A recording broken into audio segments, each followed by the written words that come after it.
Bazı hikayeler binlerce kilometre ötedeki savaşların yankısıyla başlar. Bu dosya sadece bir kadın cinayeti değil, kendi ülkesindeki baskıdan ve savaştan kaçıp güvenli bir liman ararken sığındığı limanda fırtınaya yakalanan bir aktivistin trajedisidir. Anastasia Yemelyanova, ülkesi Rusya'nın Ukrayna'ya başlattığı savaşa en yüksek sesle karşı çıkanlardan biriydi. Hannah Arendt Araştırma Merkezi'nde savaşın Rus çocukları üzerindeki etkisini bir uzman olarak incelemek, onun yaptığı pek çok şeyden yalnızca biriydi. Bir feminist, bir dil bilimci ve bir barış aktivisti olarak artık kendi topraklarında güvende değildi. Valizine sığdırdığı idealleriyle İstanbul'a geldi. Onu burada Rus aktivist arkadaşları kurdukları o sıkı kız kardeşlik çemberiyle bekliyordu. Geldiği gibi çalışmaya devam etti. Siyasi mahkumlar için mektup yazma etkinlikleri düzenledi. Bir araştırma merkezine çalıştı ve insan hakları temalı projeler yürüttü. Kıyafetleri işlediği sloganları bağış amaçlı açık arttırmalarda sattı. Arkadaşların ona seslendiği ismiyle Nastya, hayatını adalet duygusu üzerine kurmuş, feminist projelerde editörlük yapan bir sosyal girişimciydi. Aynı zaman diliminde bir başka savaş mağduru olan Suriyeli Muhammed Nizar Arnabeh de Türkiye'deydi. Erzurum'daki Atatürk Üniversitesi'nde öğrenciydi. Ancak o dönem eğitim online olduğu için İstanbul'a gitmiş, Taksim'de bir kafede baristalık yaparak geçimini sağlamaya başlamıştı. İki farklı coğrafyanın, iki farklı acının uzağa savurduğu bu iki yalnız ruh bir arkadaşlık uygulamasında eşleşti. Hikaye modern zamanların sıradan bir tanışıklığı gibi başladı. Ancak bu eşleşme onları Erzurum'un dondurucu sessizliğine taşıyacak trajik bir zincirin ilk halkasıydı. Nasya'nın Nizar'a olan güveni sadece bir gönül bağından ibaret değildi. Bu güvenin köklerinde Nizar'ın ona sunduğu koruyucu imajı yatıyordu. Ölümünden sadece 3 ay önce 30 Haziran 2023'te Nasya, sosyal medyasında endişe verici bir fotoğraf paylaştı. Gözleri ağlamaktan şişmişti. Merdivenlerden düştüğünü ve başını çarptığını söylüyordu. O gün Nasya, Nizar'a olan minnetini şu sözlerle haykırmıştı. Nizar'a sahip olduğum için çok şanslıyım. Yarayı temizledi. Beni hastaneye götürdü. Doktorlarla benim yerime konuştu. Tüm yol boyunca beni sakinleştirdi ve aile yemeğinden benim için fedakarlık etti. Nasya, bir kaza anında hayatını ona emanet edecek kadar güveniyordu sevgilisine. Ancak o gün yaralarını temizleyen ellerin sadece aylar sonra kendi hayatına kastedeceğini hayal bile edemezdi. O günkü kurtarıcı maskesi Erzurum'daki o karanlık gecede yerini soğukkanlı bir faile bırakacaktı. Okulların tekrar yüz yüze eğitime dönmesi kararıyla Nizar, Erzurum'a, üniversitesine dönmek zorundaydı. Nasya da onunla gitmeye karar verdi. Erzurum'a sadece bir ay önce taşınmışlardı. Nizar'ın Köşk Mahallesi'ne tuttuğu ilk evi Nasya beğenmemişti. 5 Eylül 2023 tarihinde yaptığı bir paylaşımda 20 gün içinde yapmayı planladığı 3 şeyi sıralamıştı. 1. Daire kiralamak. 2. Oturum izni almak. 3. Evlenmek. Daha iyi bir yaşam, daha ferah bir yuva umuduyla hayatının sonlanacağı o 4 katlı binanın son katına taşındılar. Nasya'nın bu yeni evle ilgili tek sorunu işlerini aksatmayacak bir internet bağlatabilmekti. Ölümünden bir gün öncesine kadar tek problemi buydu. Oysa o ev Nasya için yeni bir başlangıç değil. Üzerinde özgürlük veya ölüm sloganını işlediği elbiselerin yarım kalacağı son bir durak olacaktı. Evlilik düzenlemelerini Nizar'a devreden Nasya, son günlerde nişanlısının yoğun çalışmasından ve onu görebilmek için şehir değiştirmiş olmasına rağmen bunun bir işe yaramamasından şikayet ediyordu.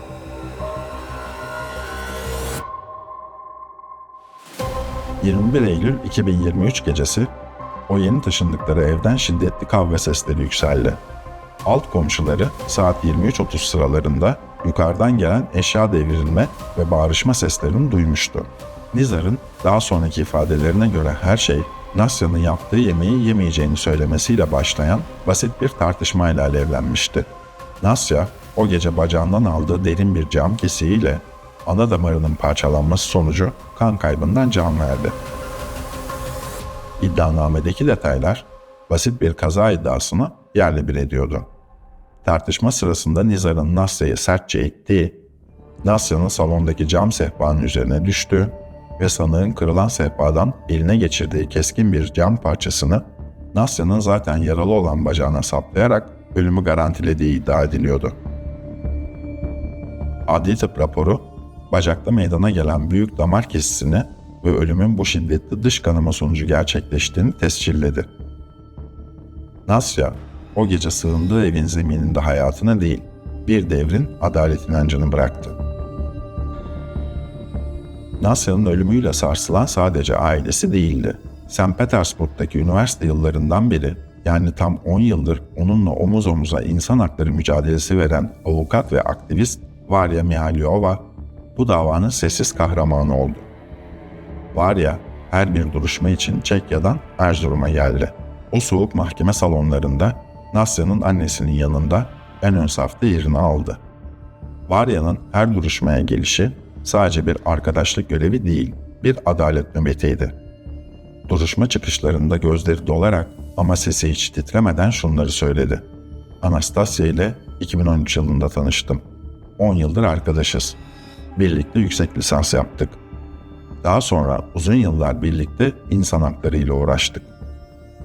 Anastasya, Rusya'daki insan hakları ihlalleri, çeşitli yasa dışı ve hukuksuz eylemlerin olası tüm alanlarıyla ilgileniyordu. Kadın hakları, bu hakların nasıl ihlal edildiği ve bu konuda neler yapılabileceği hakkında videolar kaydettiğimiz bir YouTube kanalımız vardı.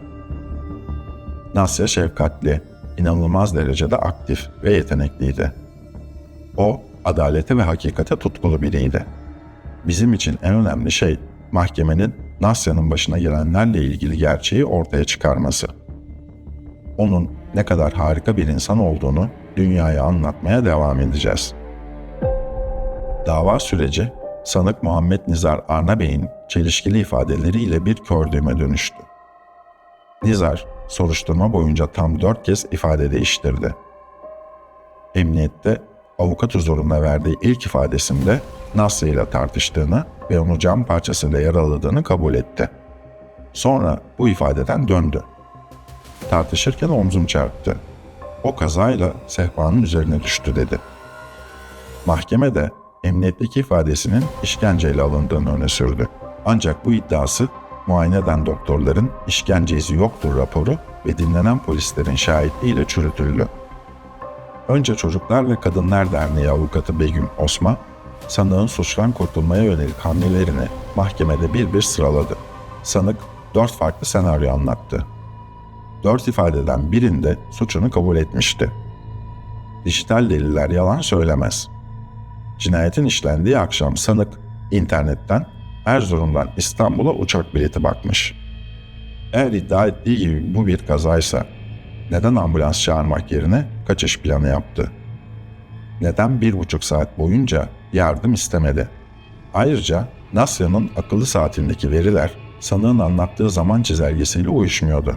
Sanık, biz evlenmeyi düşünmüyorduk, o da bunu biliyordu diyerek cinayetin motivasyonunu reddetse de avukatlar kavganın tam doğru belirsizlik ve Nasya'nın özgür ruhunun kısıtlanmak istenmesi nedeniyle çıktığını savundu. Erzurum 1. Ağır Ceza Mahkemesi davanın 4. duruşmasında tüm bu şüphelere ve savcının ağırlaştırılmış müebbet hapis istemine rağmen şok edici bir karar verdi. Beraat. Mahkeme heyeti şüpheden sanık yararlanır ilkesini Nasya'nın kanını yerde bırakacak kadar geniş ve tartışmalı bir şekilde yorumladı. Bu karar Erzurum Adliyesi önünde bekleyen kadınlar ve Nasya'nın arkadaşları için bir yıkımdı. Varya kararı duyduğunda donup kalmıştı. Arkadaşları adına açıklama yapan aktivist Zarife Akbulut'un sesi titriyordu. Bu beraat kararı kadın cinayetlerin önünü açan, erkekleri ödüllendiren bir karardır. Erkek adalet değil, gerçek adalet istiyoruz. Adalet arayışı burada bitmedi. Begüm Osman ve ekibi Dosyayı istinaf mahkemesine taşıdı. Erzurum Bölge Adliye Mahkemesi, yerel mahkemenin bu kararını hukuka aykırı ve eksik inceleme gerekçesiyle bozdu. Sanığın yeniden yargılanması gerekiyordu. Ancak hukuk sistemindeki o büyük boşluk katilin eline en büyük kozu vermişti. Nizar tahliye edilmişti. Yeniden yargılamanın ilk duruşmasında Nizar salonda yoktu. Hakkında yakalama kararı çıkarıldı ancak iddialar korkunçtu. Muhammed Nizar Anabey yasa dışı yollarla Antalya üzerinden Suriye'ye kaçmıştı. Nasya'nın ailesinin avukatı Aziz Emre Yılmaz, yapmış olduğumuz başvurular neticesinde sanık hakkında tutuklamaya yönelik yakalama emri çıkarılmış, Interpol kırmızı bülten kodu konulmuştur. Ancak sanığın Suriye'de olduğu biliniyor. Adresi biliniyor. Nerede yaşadığı biliniyor. Buna rağmen 3 celsedir sanık Türkiye'ye getirilemiyor dedi. Bir kadın katili zanlısı elini kolunu sallayarak adaletin parmaklarının arasından sızıp gitmişti. Şimdi hakkında kırmızı bülten çıkarılmış olsa da Nasya'nın adaleti Suriye'nin belirsiz topraklarında basılı duruyor. Nasya, Erzurum'da bir arkadaşı için hediye elbise işliyordu. Üzerine Rusça, özgürlük veya ölüm yazısını işlemeyi planlıyordu. O, kendi özgürlüğü için yollara düşmüş, başkalarının özgürlüğü için ömrünü adamış bir kadındı. Minnettarım dediği adamın ellerinde hayatını kaybetti. Bugün Nasya, memleketi Rusya'da toprağın altında. Ama var ya, hala o mahkeme salonlarında, hala o koridorlarda. Bir dostun vefası, firari bir katilin gölgesinden daha uzun sürüyor. Nasya'nın arkadaşları şöyle sesleniyor. Verilen bu beraat kararı, kadın cinayetlerini ödüllendiren bir karardır. Ama biz birbirimizi hayatta tutmak için dayanışmamızdan vazgeçmeyeceğiz. Nasya'nın yarım kalan nakışını adalet yerini bulana dek dostları işlemeye devam edecek. Çünkü Nasya bir afişten daha fazlasıydı. O gerçeğin ta kendisiydi.